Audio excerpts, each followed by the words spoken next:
Sejarah Desa Mas Bage.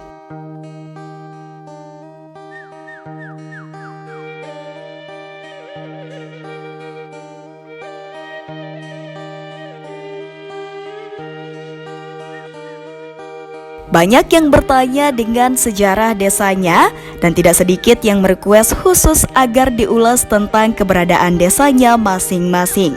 Ini tentu tantangan untuk Infonusa agar mampu menyajikan informasi sejarah yang berdasarkan referensi dan dasar yang kuat. Karena seperti kita ketahui bersama bahwa sejarah desa lebih banyak mengendalikan sumber lisan, yang mana hal itu tentu akan menyulitkan kita untuk memverifikasinya. Namun apapun itu, seyogianya yang menulis sejarah desa harusnya masyarakat desa itu sendiri. Salah satu permintaan mengenai ulasan sejarah desa adalah sejarah desa Mas Bage. Dengan sumber yang terbatas, Infonusa akan mencoba mengulasnya untuk Anda semua. Menurut wawancara Infonusa dengan salah satu tokoh Mas Bage yang telah wafat pada beberapa tahun yang lalu, awal mula keberadaan desa Mas Bage adalah migrasi dari pembesar Selaparang yang menyingkir dari pusat kerajaan Selaparang. Hal itu dikarenakan pada saat itu konflik seringkali terjadi di negeri Selaparang. Tahun migrasi itu diperkirakan pada tahun 1650-an. Mas Bage dianggap sebagai pewaris Selaparang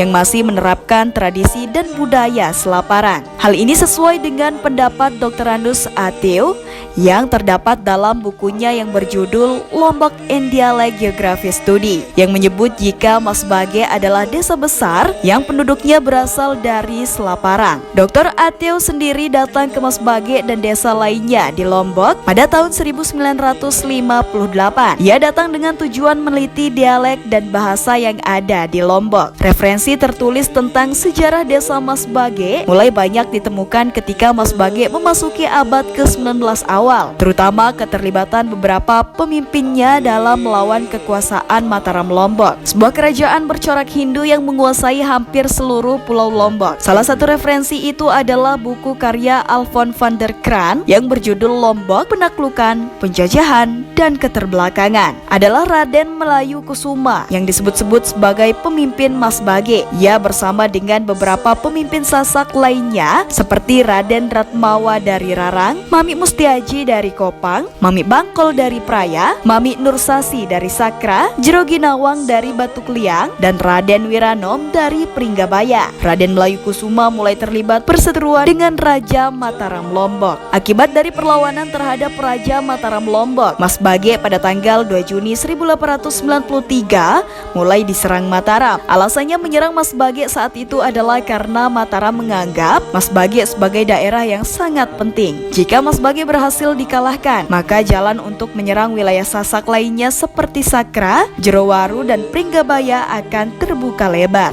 Begitulah Mataram dengan pasukannya kemudian bergerak menuju Mas Bage. Pada tanggal 9 Juni Mas Bage mulai terkepung. Pertempuran pun tidak dapat dihindarkan. Hampir seluruh rakyat Mas Bage berperang dengan gagah berani. Namun sayang, karena kalah persenjataan, Mas Bage pun menyerah. Perseteruan Mas Bage beserta pemimpin Sasak lainnya dengan Mataram Lombok kelak di kemudian hari memancing Belanda untuk ikut campur. Dan kedatangan Belanda ke Lombok juga tidak bisa dipisahkan dengan undangan beberapa pemimpin Sasak. Salah satunya adalah Raden Melayu Kusuma. Setelah berhasil mengalahkan Mataram Lombok dan secara resmi berkuasa di Lombok, Belanda kemudian membangun pemerintahan baru dengan menyertakan berbagai pihak. Di Lombok bagian timur, termasuk wilayah Lombok Tengah yang sekarang, pada tanggal 27 April 1895, Belanda membentuk Andraafdeling yang terdiri dari 8 distrik, yaitu 1. Pringgabaya di bawah Raden Wiranom, 2. Rarang di bawah Raden Satriaji, 3. Mas Bage di bawah Raden Melaya Kusuma, 4. Praya di bawah Mami Bangkol dan Mami Sapian, 5. Sakra di bawah Mami Kertawang, 6. Batu Kliang di bawah Mami Ginawang, 7. Kopang di bawah Mami Mustiaji, 8. Jonggat di bawah Raden Widana. Pada masa Belanda ini juga, pasar hewan Mas Bage, pusat bisnis dan perdagangan mulai dibangun. Pada masa itu, Mas Bage adalah barometer perekonomian di Pulau Lombok. Demikian sekilas mengenai sejarah Mas Bage. Jika ada yang kurang berkenan dan keliru, silahkan tulis di kolom komentar ya.